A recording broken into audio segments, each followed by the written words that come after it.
안녕하세요. 안나의 백지편지의 안나입니다. 안녕하세요. 최영란입니다. 며칠 전 소설 독서 모임에서 시아오에 갔다가 한국의 세렝게티라는 곳을 들렀어요. 삘기꽃이 많이 있더라고요. 시아오 간척 사업으로 육지가 된 섬인데 대평원을 연상케 하더라고요. 차에서 내려 한참 산책을 하는데 멀리서 아카시아 향이 간간히 났어요. 해마다 5월 15일 전후로 안산에는 아카시아 꽃이 만발해서 온 동네에 아카시아 향이 가득해요. 그 향이 얼마나 강한지 지하철 문이 열리면 그 지하 역사에서도 아카시아 향을 맡을 수 있어요. 그런데 올해는 딱 하루만 그 호사를 누렸어요. 비가 3일 동안 계속 내리는 바람에 꽃잎이 다 떨어졌기 때문이죠. 무척 아쉬웠어요. 이번 5월은 폭우도 내리고 바람이 세게 부는 날이 많아 기상이변을 느끼게 하는 날이 많았죠. 그래도 이런저런 행사들이 많아 영란 친구와는 자주 만났죠. 이번 주 월요일에는 국립암센터에서 소아 환아들의 어린이날 파티가 있어서 커피 바리스타 봉사를 갔고, 수요일은 자서전 교실에서 만났죠. 그리고 짬짬이 팟캐스트 대본 준비와 녹음을 같이 하다 보면 한 달 내내 안나와 만나는 느낌인데, 먼 훗날 생각하면 좋은 추억이 될 것 같아요. 저도 그래요. 이번 월요일은 지난 가을에 커피 바리스타 자격증을 같이 딴 분들과 오랜만에 만나서 반가웠어요. 바리스타 선생님께서는 갓 볶은 커피, 과테말라 안티구아와 케냐 키암보아, 브라질 세라도를 준비했는데 참석하신 분들이 커피 향을 즐기면서 맛있게 먹으니 기분이 좋더라고요. 자주 만나니 점점 만날 일이 많아져요. 자서전반을 수요일마다 가니까 기본적으로 일주일에 한 번은 만나는데, 지난주에는 조혜진 작가와의 만남이 목요일에 한양문고에서 있다고 해서 이틀을 연달아 안나와 만났어요. 60대를 살아가는 여인들의 이야기를 전하는 안나의 백지편지. 이번 5월은 많은 이야기 중에 조혜진 작가와의 만남에 대해 이야기를 나누고자 합니다. 저는 작년에 조혜진 작가의 빛의 호의를 읽고 탄탄한 구성과 뛰어난 인물 묘사에 감동을 받았는데, 주옆 한양문고 모교미독회에서 주최한 모임에 다녀와서 무척 기뻤답니다. 출판도시 인문학당의 지원을 받아 작가와의 만남이 이루어졌는데, 저는 이런 소규모의 작가와의 만남은 처음이었어요. 무엇보다 작가와 독자가 눈을 맞추면서 이야기를 해서 좋았어요. 저는 같은 소설을 여러 번 읽어보는 경험은 적은데 조혜진 작가의 빛의 호의는 몇 번을 읽었어요. 처음에 이 소설을 접했을 때는 각 인물들의 삶의 깊이가 느껴져 좀 어려웠는데, 소설 모임에서 토론하고 공부를 하다 보니 작품 이해가 잘 되었어요. 그래서 다시 읽어보니 재미있었고, 그래서 다시 여러 번 읽었죠. 그리고는 조혜진 작가의 장편소설 로기환을 만났다는 일부러 찾아서 읽었어요. 작가는 그 장편의 주인공을 기환 씨라고 부른대요. 긴 소설을 쓰는 동안 등장인물과 친해질 것 같아요. 저도 그 장편을 읽는 동안 로기환이라는 인물에 대해 마음 아픈 부분이 많았거든요. 엄마의 시체 판돈으로 탈북을 해서 유럽에서 불법 체류자로 살 때, 그리고 그 다음에 펼쳐지는 수많은 일들을 읽으면서 세상에 고통이란 게 좀 없었으면 좋겠다라는 생각을 했어요. 조혜진 작가는 폴란드에서 한국어 강사로 2년간 체류했대요. 그곳에 있을 때 아우슈비츠 분위기가 무섭고 또 분위기에 압도되어 가보지 못하다가 부활절이 지난 어느 화창한 날 방문했대요. 생과 사가 공존하는 공간, 마국간 같은 숙소 옆의 처형장, 일상의 삶 속에서 누군가의 죽음을 목격할 수밖에 없는 시설을 보면서 홀로코스트의 비참한 역사를 쓰고 싶은 생각까지는 아니지만 알고 싶은 생각이 들었대요. 거기서부터 시작해 빛의 호의에 나오는 알마 마이어라는 가공의 인물을 만들어냈다고 했어요. 작가 자신도 타인의 이해가 정확한 것인가? 내가 갖고 있는 연민이 진짜인가? 스스로에게 질문해 본대요. 소외된 자들에 대해 쓰다 보니 타자에 대한 고민을 많이 한다고 했어요. 작가는 자신의 작품 중에서 두 번째 장편 소설 로기안을 만나다와 9편의 단편이 실린 빛의 호위 소설집 중에서 빛의 호위, 사물과의 작별, 작은 사람들의 노래 등에 대해 깊이 있는 생각을 펼쳐 보였어요. 작가의 작품은 순식간에 빠져들어 단번에 읽어내게 하는 흡인력이 있어요. 오래 생각하고 공들여 썼기 때문에 그렇겠죠. 그리고 작가 자신이 생각하는 소설 쓰기는 답을 제시하는 것이 아니라 질문을 던지는 쓰기라고 했어요.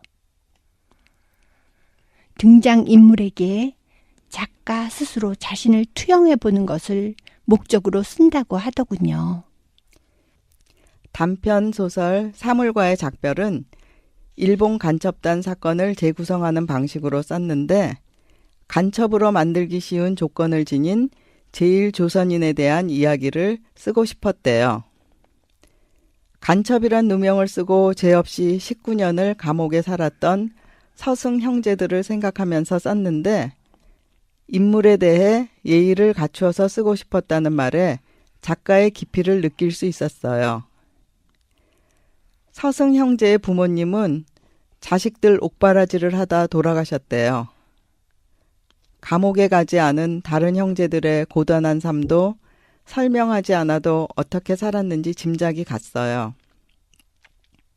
소설은 문학, 예술이지만 우리가 어떤 시대를 살았나 기억하면서 역사의 증언자 역할은 할 수 있다고 했어요. 한 작품을 쓸 때마다 인물에 대해 예의를 갖추고 싶었다는 말이 인상적이었어요. 작가는 작품 하나하나에 그리고 인물 한 명 한 명에 공을 참 많이 들인다는 생각이 들었어요. 소설집 빛의 호의 맨 뒤에 나오는 작가의 말을 보면 어떤 이야기도 한 사람을 대신할 수 없다. 한 사람의 생애에는 표현할 수 없는 순간이 표현되는 순간보다 훨씬 더 많다는 걸 잘 알고 있다. 그럼에도 이야기 너머로 뻗어가는 지평에 수많은 문장과 생각과 감정이 흩어졌다 모이며 또 하나의 작은 길이 되어가는 상상은 언제나 두려울 정도로 매혹적이었다.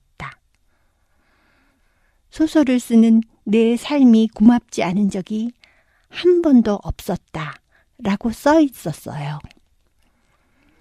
글쓰기를 천형이라고 말하며 글 쓰는 일을 말리겠다는 사람도 있지만 조혜진 작가는 즐거운 일로 생각한다고 하더군요. 그만큼 글 쓰는 일을 사랑하고 즐긴다는 것 아닐까요? 빛의 호의 단편집 안에 잘가 언니라는 작품은 차학경에 대해 쓴 소설인데 미국에 사는 큰딸이 예전에 차학경의 생애에 대해 관심이 많았어요. 10년 전쯤 샌프란시스코에 있는 사촌 집에 갔을 때 차학경의 자료를 보러 버클리 대학에 딸과 같이 갔던 기억이 떠오르네요.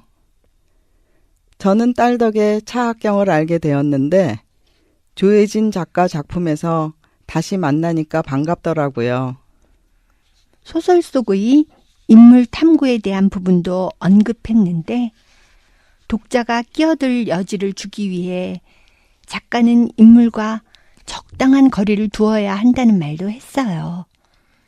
하지만 사물과의 작별에 나오는 고모는 제일 슬픈 사람이라며 글을 쓰면서 그러면 안 되는데 자신도 울었다고 하더라고요. 또 어릴 때 외로운 방에 대한 기억이 있었기에 마음 안에 우물 같은 것이 있어서 그걸 기로 올릴 수 있었다고도 했어요. 빛의 호위에 등장하는 권은을 말하는 것이겠죠.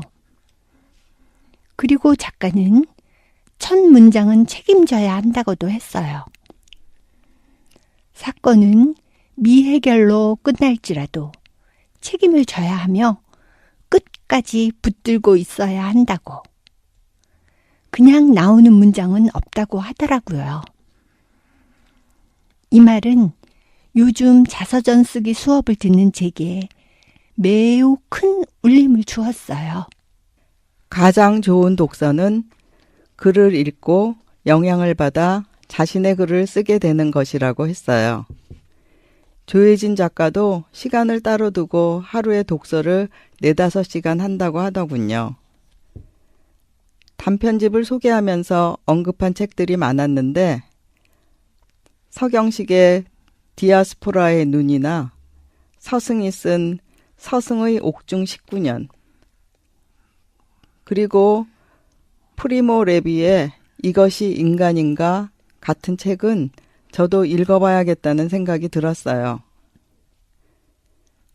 저는 조혜진 작가를 기회가 되면 한번 만나보고 싶다는 생각을 했는데 만나보니 역시 작가 정신이 몸에서 느껴졌고 소외 계층이나 인물에 대해 연민하고 공감하는 진정성이 느껴졌어요.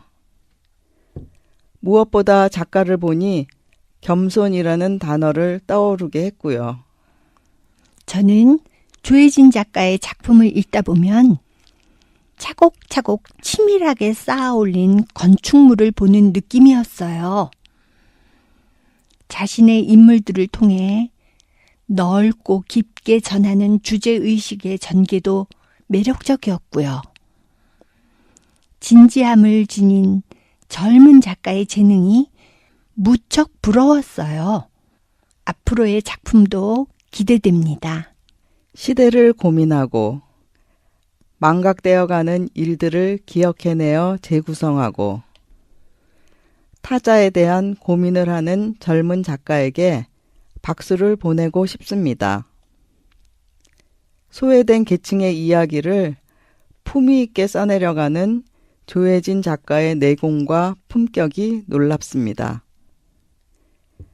함께 참석했던 소설 독서 모임 문우들도 젊은 작가와의 만남에 만족해 했어요.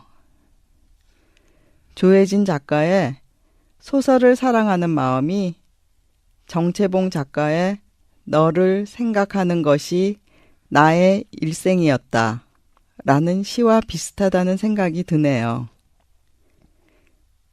지금까지 안나의 백기편지 18번째 이야기였습니다. 너를 생각하는 것이 나의 일생이었다. 정채봉. 모래알 하나를 보고도 너를 생각했지. 풀잎 하나를 보고도 너를 생각했지. 너를 생각하게 하지 않은 것은 이 세상에 없어. 너를 생각하는 것이 나의 일생이었지.